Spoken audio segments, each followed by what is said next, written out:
Wow! Quelle tornade! Les tornades sont imprévisibles, Recule!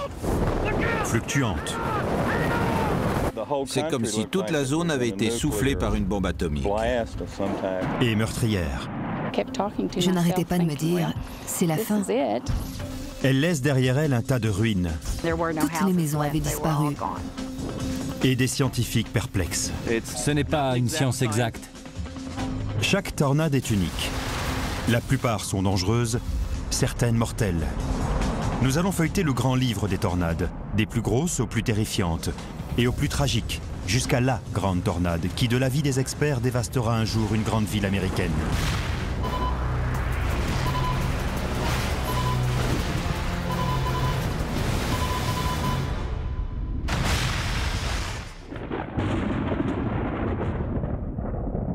Les tornades les plus inquiétantes surviennent lorsque le ciel prend des couleurs d'apocalypse.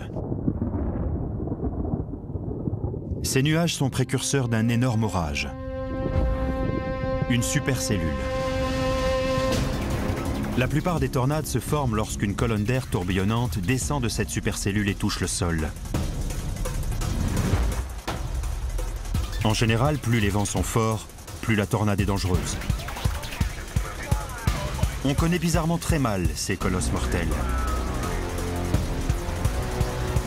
Les scientifiques, soucieux de percer leur mystère, sillonnent inlassablement les grandes plaines des États-Unis, mieux connues sous le nom d'allée des tornades.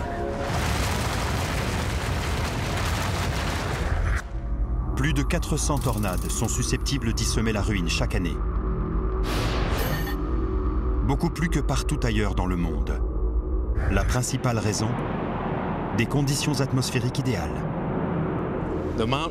Avec les montagnes à l'ouest, le golfe du Mexique au sud et l'absence de barrière physique entre cette zone et le pôle Nord, les masses d'air passent sans arrêt d'une température extrême à l'autre. On mesure les tornades avec l'échelle de Fujita, du docteur du même nom, qui les a classifiées en fonction de leur force et de leur pouvoir de destruction. Les plus petites sont les F0. Elles atteignent les 120 km/h et équivalent à une petite tempête.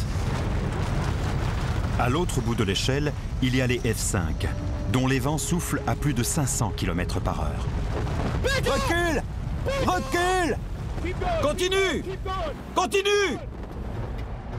Les tornades que nous allons voir sont des F2, capables d'arracher le toit d'une maison, T'as vu ça? aux F5, qui réduisent en miettes tout un quartier. Avant d'aboutir à l'ultime tornade, celle qui, de l'avis des scientifiques, détruira un jour une grande ville.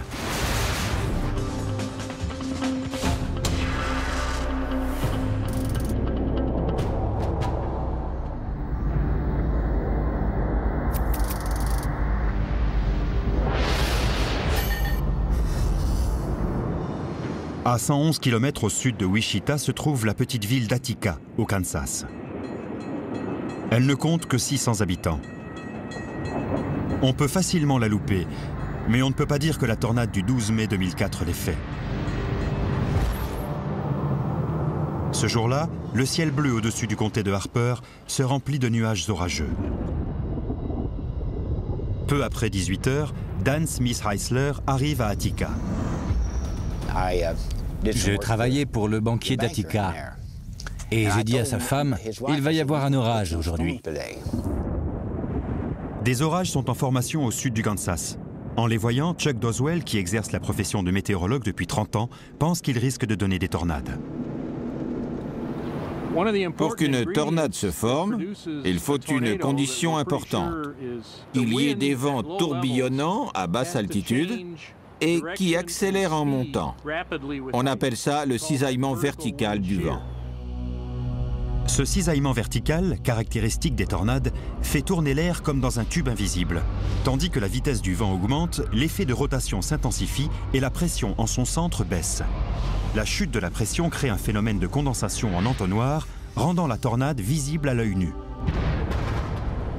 C'est exactement ce qui se passe au sud du Kansas. Le responsable des services d'urgence du comté, Mike Loreg, reçoit le premier bulletin d'alerte à 18 h 45. Quand on a reçu les premières alertes, on s'est dit, il faut prévenir les gens. On ne savait pas si ce serait une F0 ou un monstre. Les météorologues du Kansas suivent attentivement la course de l'orage qui se dirige vers Attica. Vers 19h25, une tornade F2 a touché le sol. Là-bas, sur les hauteurs. Et elle est passée juste là. Stupéfait, Mike Loreg voit la tornade arracher le toit d'une maison juste devant lui. Oh mon Dieu! Oh mon Dieu! Elle pulvérise la maison!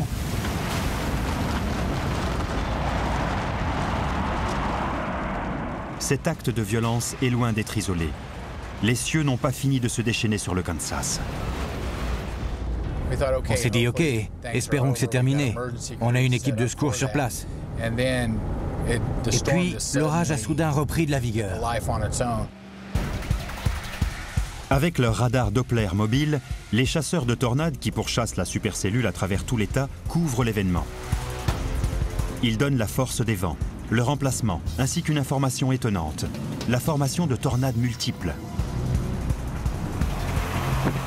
Regarde-moi ça. La chasseuse de tornades, Yvette Richardson, a déjà observé ce genre de phénomène. Ça peut être très dangereux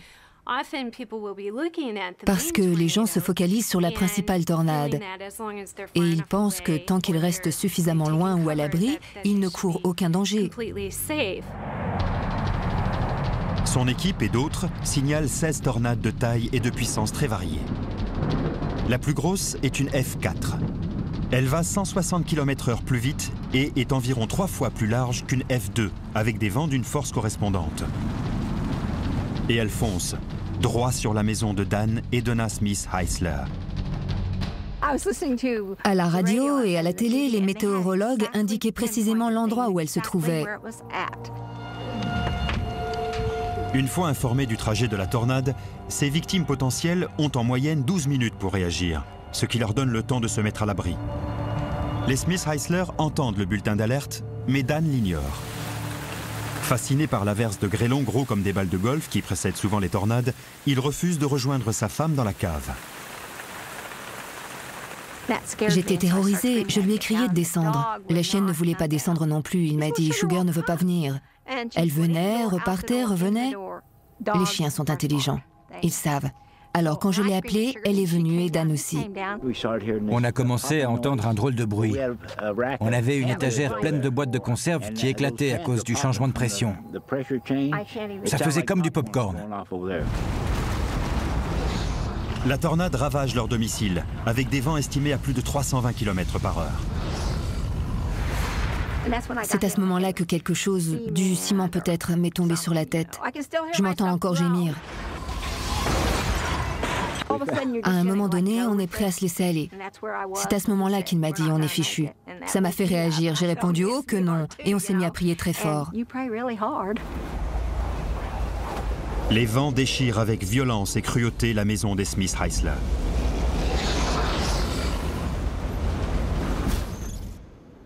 Lorsqu'ils se calment enfin, le couple sort de la cave et découvre un champ de ruines. J'ai pensé, où est la voiture? Et juste après, où est le garage? La tornade a détruit leur maison de 2 étages et 5 dépendances, fracassé 5 voitures et tué leur chienne, Sugar. Le pire, c'est la terreur qu'on a ressentie dans la cave. Les Smith Heisler ont de la chance d'être vivants. La tornade F4, dont les bourrasques avoisinaient les 400 km/h, n'a fait qu'une bouchée de leur maison. La F2 qui l'a précédée avec des vents estimés à 240 km/h a quand même réussi à arracher le toit de cette maison. Des lois physiques complexes transforment l'air en une arme fatale. Un phénomène que les scientifiques ont du mal à comprendre. Nous essayons de créer la tornade la plus puissante possible. Pour ce faire, nous réglons le vent artificiel par rapport aux mesures prises sur le terrain et nous obtenons un résultat très approchant. Son simulateur de tornade est le premier du genre. En y ajoutant de la neige carbonique, on peut voir le mouvement du vent à l'intérieur du vortex. Partha Sarkar crée des tornades allant jusqu'à 1,20 m de diamètre et 2,40 m de hauteur, avec des pointes de vitesse de 90 km/h. Mis en présence de maquettes, il peut faire des dégâts identiques à ceux que des tornades plus grosses et plus rapides infligent aux vraies maisons. En général, un bout du toit finit par tomber. Ça fait un trou dans l'édifice dans lequel s'engouffrent les vents. Du coup, ça augmente la charge sur les murs qui finissent par céder. Les expériences de Partha Sarkar ont montré que la force destructrice des vents circulaires d'une tornade F3 ou plus est au moins 3 fois supérieure à celle des vents soufflant en ligne droite. Quand on sait que peu de bâtiments sont capables de résister à des vents de force F1 dans l'allée des tornades, on comprend pourquoi la plus faible des tornades peut causer des ravages. Les habitants d'Attica ont eu de la chance de survivre à la furie des 16 tornades qui ont déferlé dans le sud du Kansas. Mais lorsqu'une F4 isolée s'abat sur une petite agglomération du Texas, son comportement étrange et sa force surprenante menacent de détruire toute la ville.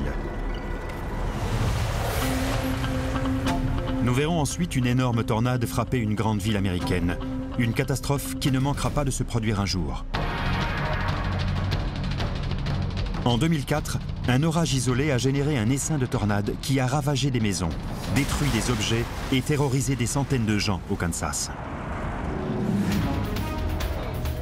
Mais la force et les ravages de ces furies ne sont rien comparés à ceux de la tornade qui a rasé d'une façon totalement incontrôlée une région du Texas.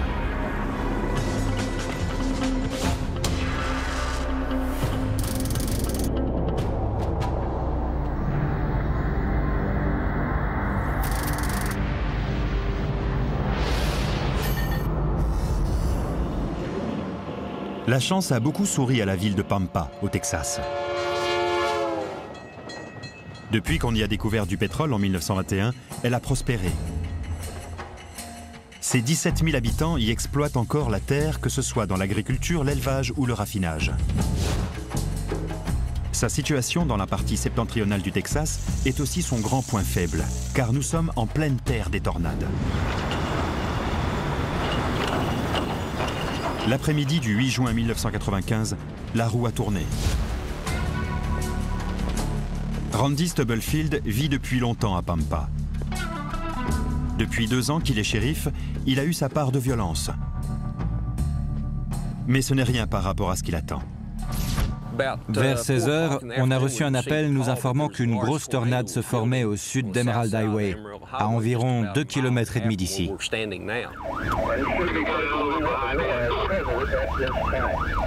Il s'empare de son caméscope et fonce en direction de la tornade. Je l'ai regardé se former sur les champs au nord de la voie ferrée. Elle enflait de plus en plus. Le météorologue Chuck Doswell est aussi en train de suivre et de filmer la vrille. La tornade de Pampa a évolué d'une façon très inhabituelle par rapport à l'orage d'origine. Je n'avais jamais vu ça de ma vie. Ce qu'il regarde est en effet incroyable. La tornade est presque immobile. Impossible de dire ce qui se passe là-dedans. Soudain, la tornade part brutalement sur la droite. Chuck Doswell est stupéfait. Les tornades se déplacent dans un sens bien précis, car elles sont reliées à l'orage qui les a créées et qui bouge lui-même dans la direction où le pousse le champ de vent. Mais ce jour-là, la tornade ne suit pas la même direction que l'orage. Après une série de virages serrés, elle contourne Chuck Doswell sur presque 270 degrés. Sa course erratique et imprévisible la rend très dangereuse. On s'en va. J'étais médusé par le comportement de cet orage.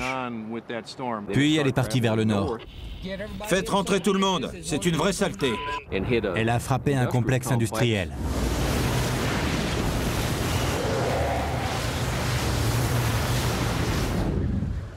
Belinda Waldrip travaille dans ce complexe avec son père. Elle ne se doute de rien. J'ai su qu'il y avait une tornade dehors quand mon père a passé la tête dans mon bureau et m'a dit « Belinda, il y a une tornade sur la route, à l'ouest d'ici. » Curieuse, j'ai demandé « On peut la voir ?» Et il a répondu « Oh non, au contraire, il faut se mettre à l'abri. » Belinda et son père descendent au sous-sol tandis que la tornade fonce sur eux. On l'entendait arriver. Ça faisait comme un bruit d'hélice qui devenait de plus en plus intense, de plus en plus fort. La lumière s'est mise à vaciller et avec l'augmentation de la pression, elle s'est éteinte. On a commencé à voir de vrais débris, du métal, des toits, des tas de trucs que la tornade a arrachés en touchant les premiers bâtiments du complexe industriel. Puis, il y a eu une explosion.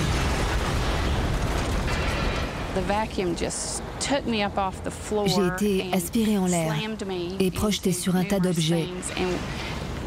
Ça me tirait en arrière comme une poupée de chiffon. On a commencé à voir des véhicules volés, des camions à une ou plusieurs remorques, des trucs qui pèsent probablement 11 tonnes à vide.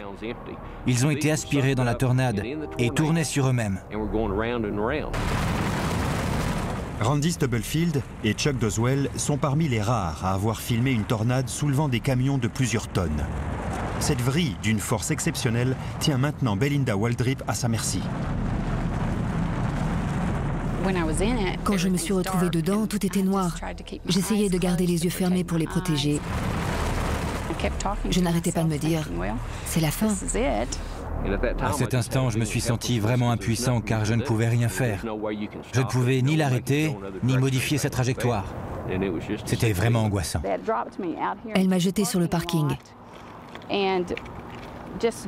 Je suis tombée sur le dos et j'ai vu le nuage et la tornade.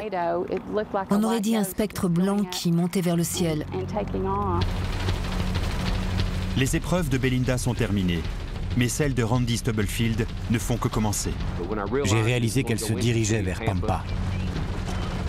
Il saute dans sa voiture et file vers le centre-ville, à la rencontre de la tornade. Un de mes adjoints m'a appelé et m'a dit « Fais gaffe, tu es trop près ». Attention, tu y es presque. On sait qu'on est trop près quand on commence à se prendre des débris. J'avais les vitres baissées et il y avait tout un tas de bazar qui rentrait dans ma voiture. Elle se dirige vers le centre-ville. Elle se dirigeait droit vers mon bureau et les locaux du centre-ville, où j'avais environ 65 personnes incarcérées. C'était un bâtiment robuste, mais cette tornade-là l'était aussi. La tornade pénètre dans Pampa, détruisant ou détériorant 200 maisons et 50 entreprises. La plupart des bâtiments de la zone industrielle sont arrachés de leurs fondations. Belinda est gravement blessée et très choquée. J'étais étourdie, abasourdie. Je ne sentais rien. Je me suis dit que j'avais certainement les jambes cassées. Je ne pouvais pas me repérer car il n'y avait plus rien debout. Je n'avais plus aucun repère. J'étais complètement perdue. Craignant le pire, Belinda recherche désespérément son père. Il gisait de tout son long sur une voiture. Il avait l'air mort. Il était tout mou et ne bougeait pas. Je me suis traînée jusqu'à lui et j'ai commencé à le caresser. Il s'est réveillé et a tourné la tête. Elle était ensanglantée et on ne voyait que le blanc de ses yeux.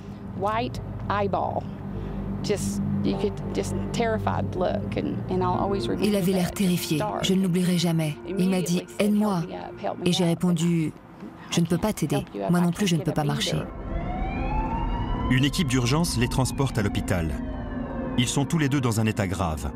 5 autres personnes sont blessées, mais par miracle, personne n'est mort.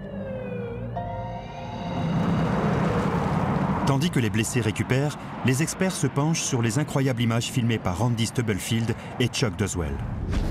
Pour soulever un camion de 2 ou 3 tonnes et le maintenir en l'air, il faut des vents d'une force extraordinaire. Je dirais supérieur à 250 km/h. Dave Llewellyn étudie les étranges et complexes forces agissant au sein des tornades. Dans une tornade, le vent ne se contente pas de tourner. Il tourbillonne aussi vers l'intérieur.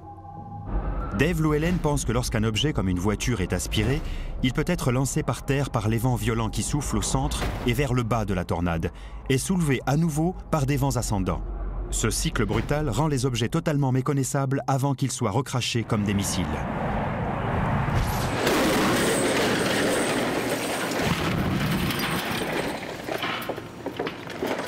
C'est stupéfiant.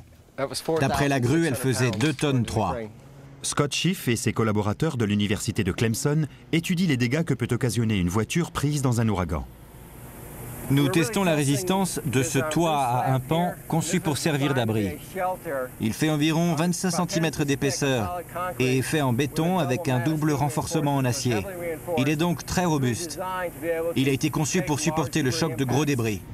3, 2, 1, lâchez! Après plusieurs impacts, le toit commence à se fissurer.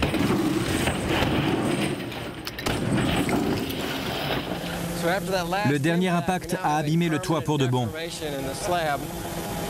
La barre de renforcement sous le toit a commencé à céder sous le poids et des morceaux de béton se sont détachés.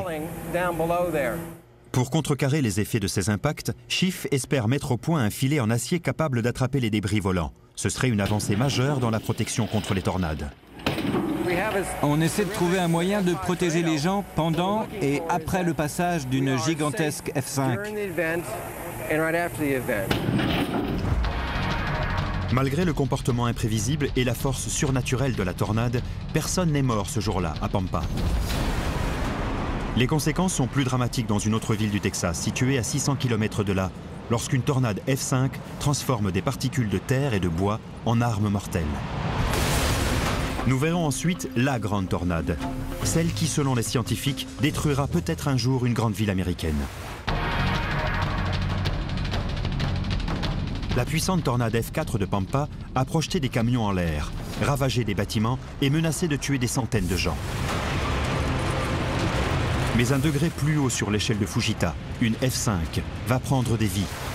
Ses armes, des particules de terre et de bois.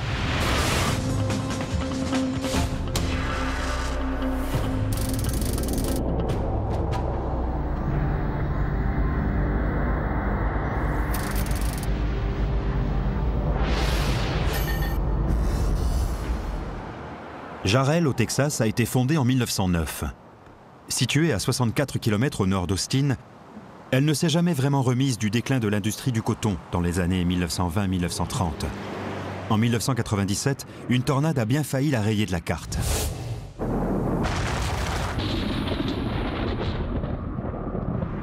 Dès le début, la tornade de Jarrell surprend les observateurs.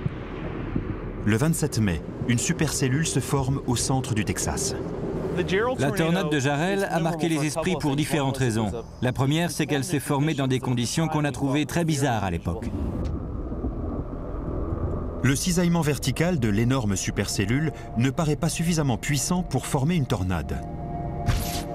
Le météorologue Bill Gallus enseigne l'art de prévoir les tornades à l'aide d'un simulateur de réalité virtuelle. Il faut 2 conditions pour qu'une tornade se forme. La première, c'est un courant d'air ascendant ou descendant puissant pour étirer l'air sur la verticale. Et la seconde, c'est un effet de rotation. En général, il faut un puissant effet de cisaillement pour engendrer une tornade avec un effet de vrille. Avant Jarrell, tout le monde s'accordait pour dire qu'il ne pouvait pas y avoir de tornade si ce phénomène n'apparaissait pas. Mais les conditions atmosphériques exceptionnelles qui règnent ce jour-là au Texas vont prouver qu'ils avaient tort, vraiment tort. Cette fois, la montée d'air chaud et humide est si importante qu'elle crée un puissant courant d'air ascendant, générant une tornade très violente et très dangereuse.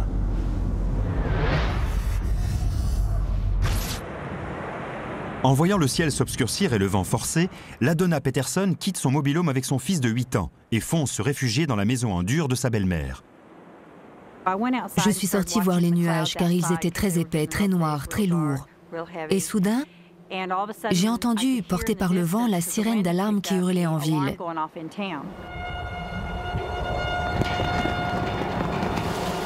Ken Adams, lui, ne l'entend pas. Il dort. C'est le chien qui m'a réveillé. Il était vraiment terrifié.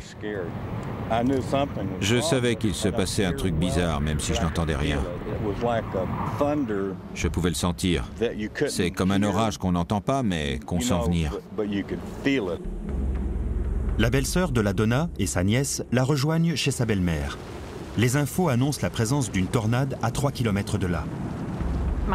Je suis allée à une fenêtre avec ma belle-sœur. La tornade était visible au loin, mais elle restait là. Elle tournait, mais elle n'avançait pas. En fait, la tornade avance d'un pas très lent, à une vitesse de 16 km/h. Mais à l'intérieur, les vents dépassent les 420 km/h. Désormais de type F5, elle se dirige vers la maison où se cachent les deux femmes. Tout à coup, on a senti le vent frapper la maison. On voyait des morceaux d'asphalte se détacher de la route près de chez nous. On était tous assis et j'ai pensé, par pitié, mon Dieu, ne prends pas ma famille. Soudain, une bourrasque a ouvert brutalement la porte de la salle de bain et on a commencé à sentir une pluie de terre, de foin et d'objets s'abattre sur nous. Quelques minutes plus tard, lorsque Ken Adams sort voir pourquoi son chien aboie, il se retrouve en plein cauchemar. C'était si gros à la base, ça devait faire 1 km de large, que je n'ai pas compris que c'était une tornade. Quand j'ai réalisé ce que c'était, il était trop tard pour partir. J'ai couru jusqu'à ma maison, ouvert la porte de derrière et à cet instant, le vent me l'a arraché des mains tandis que le toit s'envolait. Heureusement, j'ai été soulevé du sol, sinon la maison se serait écroulée sur moi. Soudain, le vent s'arrête. C'est comme si toute la zone avait été soufflée par une bombe atomique. Quand j'ai ouvert les yeux, j'ai cru que j'étais mort. Vraiment. L'horrible spectacle qui l'entoure le ramène brutalement à la réalité. Plus de 300 animaux d'élevage ont été tués ou blessés par la tornade. Beaucoup de survivants ont dû être abattus. Oh, c'était horrible. Il y a plus de 120 hectares là-bas. Et on ne pouvait quasiment pas y faire un pas sans sentir l'odeur de la mort. En sortant des décombres, la famille de la Donna Peterson découvre un champ de ruines. Presque toutes les maisons du quartier ont été rasées. Nombre de leurs voisins manquent à l'appel. D'autres sont gravement blessés. Madame Lafrance était coincée sous un arbre et sa fille gisait dans la boue et avait de graves blessures aux jambes et aux bras. Il pleuvait. Elle me disait qu'elle avait mal. J'ai fini par trouver une couverture sale par terre et je l'ai mise sur elle pour que la pluie ne mouille pas ses blessures. On a su par la suite que Monsieur Lafrance était décédé. Sa fille n'arrêtait pas de pleurer et de demander où était son père. 27 personnes meurent ce jour-là. La moitié d'entre elles sont des enfants. Des familles entières sont tuées.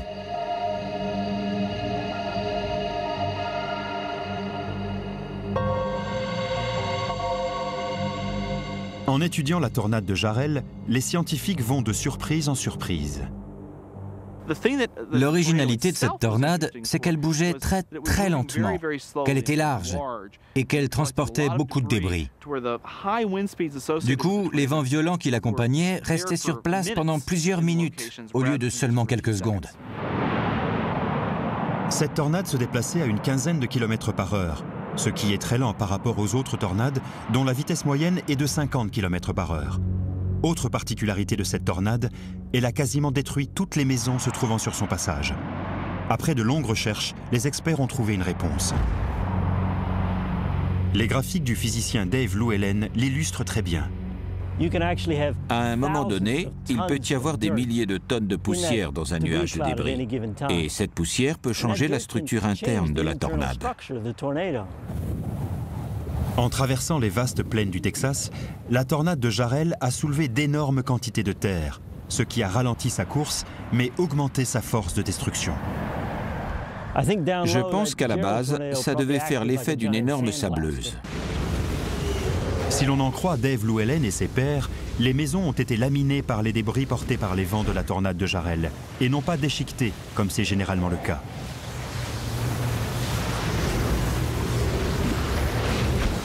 La tragédie de Jarrell est d'une amère ironie.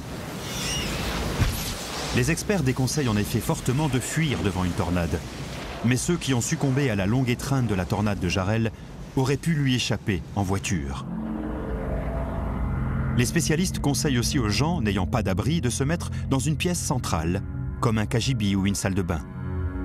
Mais cela n'a pas empêché certains habitants de Jarrell, pourtant bien cachés, de trouver la mort quand leur maison a été pulvérisée. Pourtant, comme deux tornades ne se ressemblent jamais, la meilleure solution, toujours selon les experts, est de se faire construire un abri souterrain aux normes en cours. La tornade de Jarrell a changé la façon de voir des chercheurs. Ils savent désormais que les cellules orageuses, avec un cisaillement vertical bas, peuvent engendrer de violentes tornades. Mais les plus perspicaces et les plus vigilants d'entre eux n'auraient de toute façon pas pu empêcher la pire tornade de l'histoire des États-Unis de tuer des centaines de personnes. Et nous verrons ensuite la plus grosse tornade de tous les temps menacer des millions de gens. La tornade de Jarrell a fait 27 morts et changé la façon dont les spécialistes surveillent les orages susceptibles d'engendrer des tornades. Mais rien ne pouvait préparer nos ancêtres à la pire tornade de l'histoire des États-Unis, une terrible F5 qui a dévasté 3 États et tué des centaines de gens.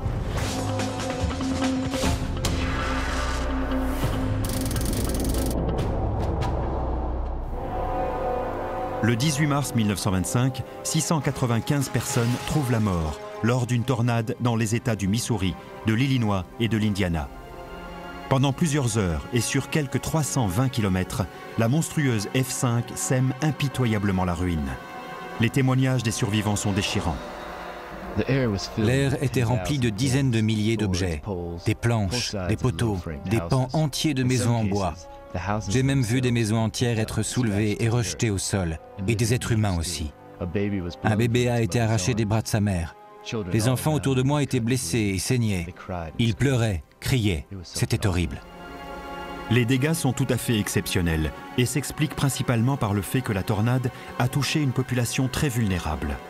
Les gens ne savaient pas quoi faire en présence d'une tornade. Le pays était majoritairement rural. Et surtout, ils ne pouvaient pas communiquer les uns avec les autres. La ville de Murphyboro, où plus d'une centaine de personnes sont mortes, a été touchée plus de 2 heures après les premiers dégâts. Les survivants n'ont pas compris pourquoi on ne les avait pas prévenus par téléphone ou télégraphe. En 1925, quelques milliers de personnes vivaient dans les petites bourgades situées dans l'allée des tornades. Aujourd'hui, ils sont 10 millions. Les moyens de communication modernes garantissent une meilleure prévention, mais il est encore impossible d'évacuer une grande ville avant l'arrivée d'une F5. Le 3 mai 1999, les habitants d'Oklahoma City ont été confrontés à la pire F5 de l'histoire moderne.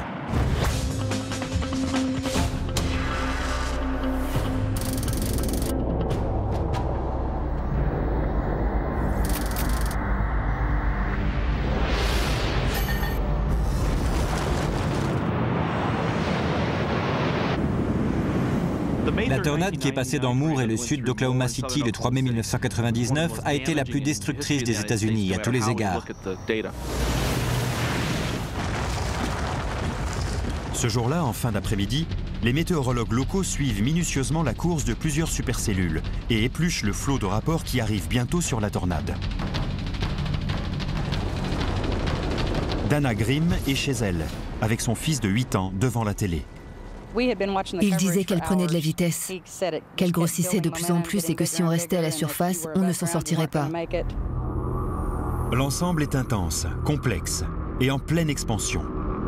Les observateurs sont surpris et choqués devant ces nombreux orages engendrant des tornades multiples.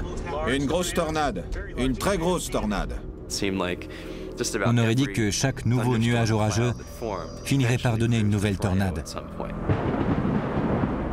On voit parfois apparaître une tornade principale accompagnée de ce qu'on appelle des tornades satellites, qui tournent autour d'elle. Des tornades complètement séparées qui proviennent du même système orageux. À 18h25, une énorme tornade touche le sol à la périphérie d'Amber, dans l'Oklahoma.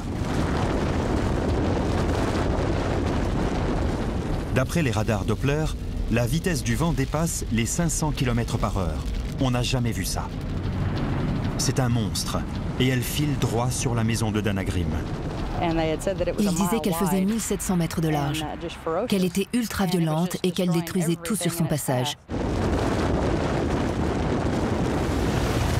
Lorsque Dana et son fils se réfugient dans un placard, le gigantesque mur de vent hurlant n'est plus qu'à 1500 mètres de là. Mon fils criait, pleurait. Il m'a demandé « On va mourir ?» J'ai répondu « Mais non. » Alors on fait quoi? On prie. La peur de Dana se transforme en panique lorsque la tornade déboule sur sa maison. Ça faisait un sifflement très aigu. Puis il y a eu d'autres bruits, les fenêtres qui éclataient. La maison tremblait, on entendait les poutres du toit se briser.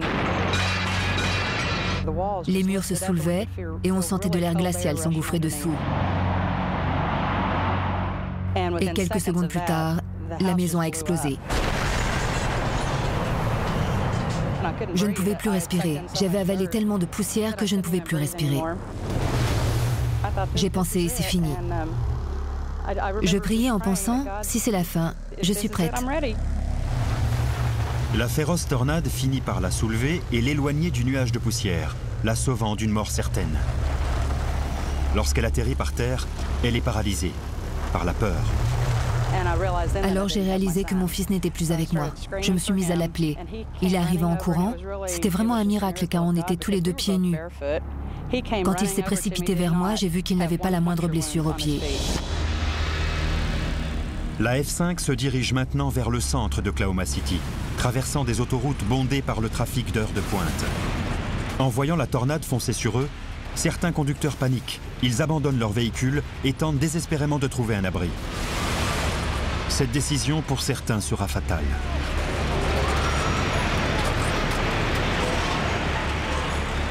Trois personnes ayant trouvé refuge sous un pont sont tuées par les débris et la force du vent. Les voitures abandonnées empêchent les autres de s'échapper. Shields Boulevard à Oklahoma City n'était plus qu'un gigantesque parking. Les gens étaient bloqués sur place. Lorsque la tornade se dissipe enfin, 40 personnes sont décédées et presque 700 blessés. Ma femme travaillait à l'hôpital de Norman ce soir-là, aux urgences. Ils ont été submergés de blessés. Elle a vu des choses vraiment horribles. Des gens couverts d'éclats de bois. Ils en avaient tellement sur eux qu'on aurait dit des pelotes à épingles. C'était atroce.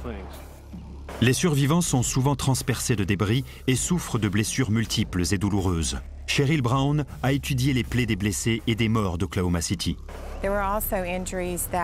Certaines victimes avaient des débris plantés dans le corps.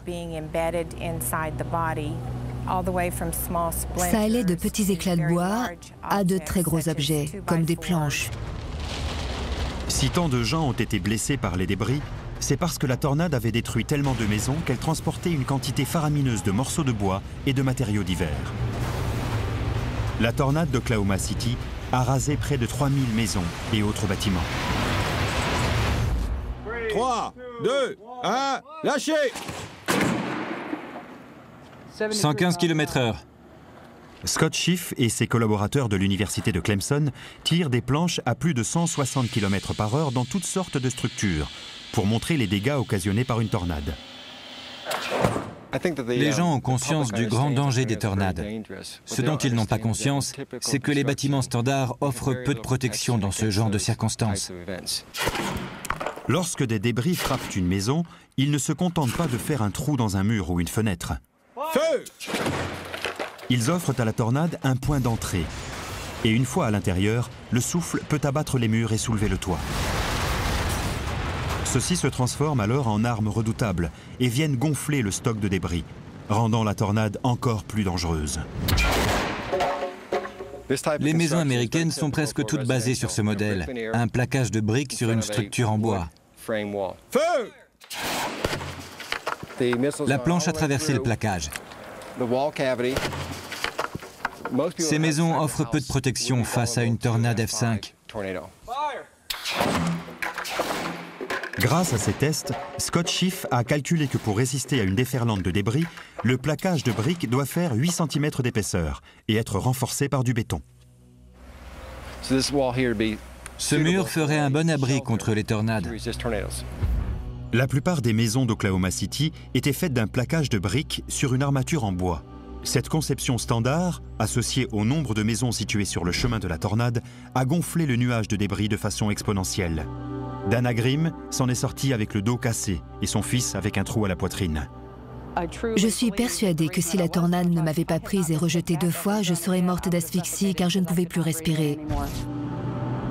10 supercellules ont engendré 70 tornades ce jour-là, dont la F5, qui s'est frayé un chemin de 24 km à travers le réseau autoroutier et plusieurs villes de la banlieue d'Oklahoma City. C'était tragique. Je crois que 14 personnes de mon quartier sont mortes. C'est un miracle qu'on soit encore là. La tornade d'Oklahoma a causé plus d'1 milliard de dollars de dégâts. C'est la tornade la plus coûteuse de l'histoire des États-Unis.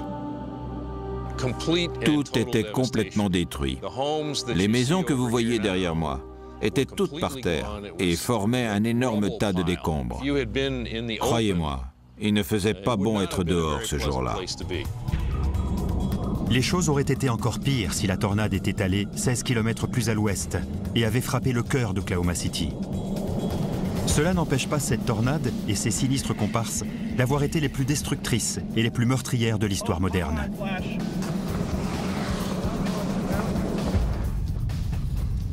Mais elle pourrait être surpassée par une F5 dans une grande ville américaine. Un scénario catastrophe qui, si l'on en croit les experts, pourrait un jour arriver. Chaque année, les grandes villes américaines situées dans l'allée des tornades jouent à la roulette russe avec les énormes tornades qui y déboulent. Oklahoma City a perdu en 1999 lorsqu'une immense tornade a tué 40 personnes, fait quelques 700 blessés et causé plus d'1 milliard de dollars de dégâts. Par bonheur, la tornade n'est pas passée en plein cœur de la ville. Le chercheur Scott Ray sait que la prochaine grande ville américaine qui sera touchée par une F5 aura sans doute moins de chance.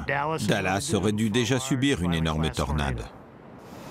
La ville de Dallas, au Texas, est une ville champignon qui prolifère à la frontière sud de l'allée des tornades. C'est l'une des agglomérations qui se développe le plus et le plus vite aux États-Unis. Elle compte plus de 5 millions d'habitants et 600 sièges de société. Dallas est 10 fois plus grande qu'Oklahoma City. J'ai eu un choc en voyant les images prises à Oklahoma City. Je n'en revenais pas de voir l'étendue des dégâts.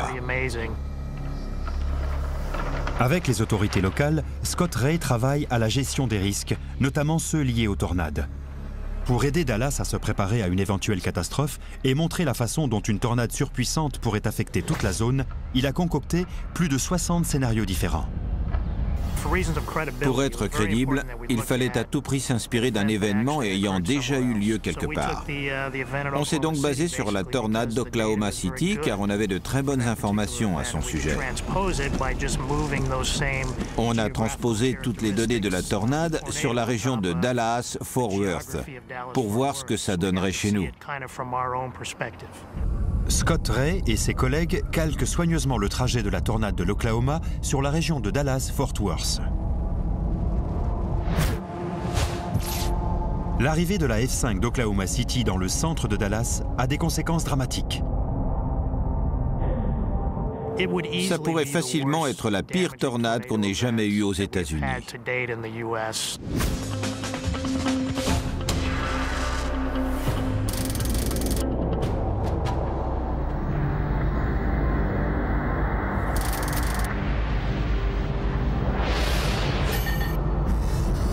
Son film catastrophe commence par la formation d'une supercellule un peu au nord du centre du Texas.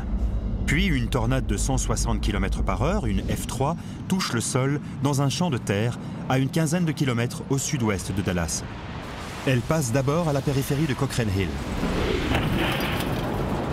Avec des pointes atteignant désormais les 320 km/h, son souffle renverse les voitures et ravage les bâtiments. La tornade se dirige ensuite vers le nord-est et fond impitoyablement sur des milliers de maisons. Dans l'entonnoir, Les vents dépassent maintenant les 400 km/h, la faisant passer en F5. Alimenté par des tonnes de débris, le monstre ralentit au moment d'entamer sa descente vers une autoroute fréquentée.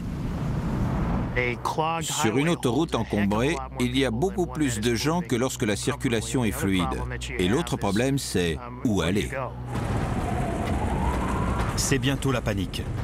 Des conducteurs abandonnent leur véhicule, créant un bouchon qui bloque des milliers de personnes.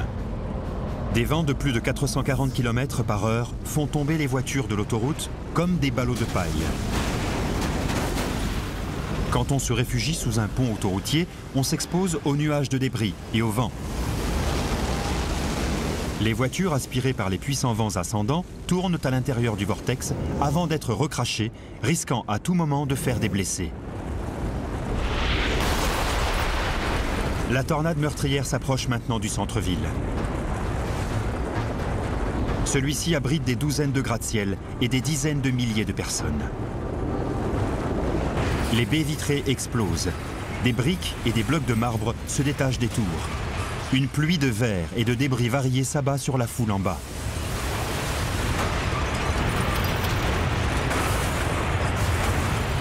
La façade de la plupart des gratte-ciel de la région de Dallas-Fort Worth est principalement constituée de verre, ce qui n'est pas très résistant. L'étendue des dégâts causés par les vents et les bris de verre dans le centre-ville sera dramatique. Un train de banlieue bondé sillonne la ville. Il sort de ses rails et atterrit dans une tour, tuant des centaines de gens dans les wagons et les bureaux. Je suis certain que le principal facteur de dégâts dans cette zone sera le nuage de débris, car ils peuvent être de tout genre. Ça peut être du bois, des briques, du gravier. Absolument tout et n'importe quoi peut se transformer en projectile. Les possibilités sont infinies. La tornade poursuit son chemin vers le nord, laissant un champ de ruines derrière elle. Les vents qui tourbillonnent désormais à plus de 500 km/h fondent sur Lakewood, en banlieue. Ces 92 000 habitants ont eu 20 minutes pour se mettre à l'abri, ce qui leur donne une chance raisonnable de survivre. Mais ceux cachés dans des placards ou des salles de bain n'ont plus qu'à prier, comme les victimes de Jarrell. Enfin, la pire tornade de tous les temps monte lentement dans le ciel et se dissipe. Les destructions derrière elle s'étendent sur 60 km. Dallas est dévastée.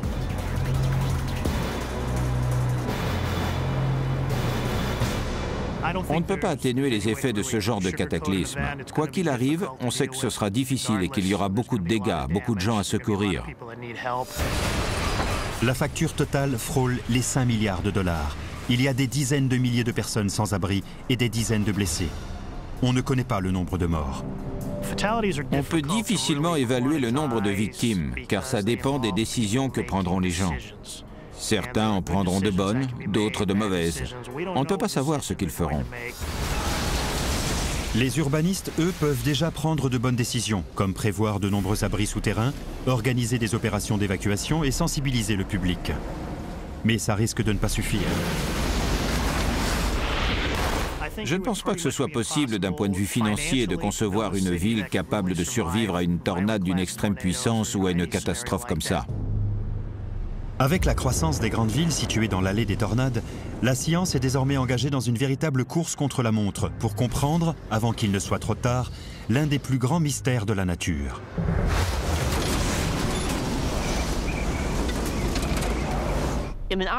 Dans l'idéal, on devrait pouvoir placer un radar ou un instrument de mesure dans chaque tornade. Mais dans la vraie vie, ça n'arrivera jamais. Ok, cet orage va produire ce genre de tornade dans l'heure qui vient. On n'en est pas encore là. Et j'ignore quand ce sera le cas. On a encore du chemin à faire. Étant donné le peu de moyens dont nous disposons pour prédire les tornades, il y a matière à s'inquiéter. La plupart des gens pensent que les catastrophes sont le fruit du hasard, que ça ne peut pas leur arriver. Je suis sûre que c'est ce qu'ils pensent des tornades. À long terme, il finira par se passer quelque chose d'analogue au pire des scénarios.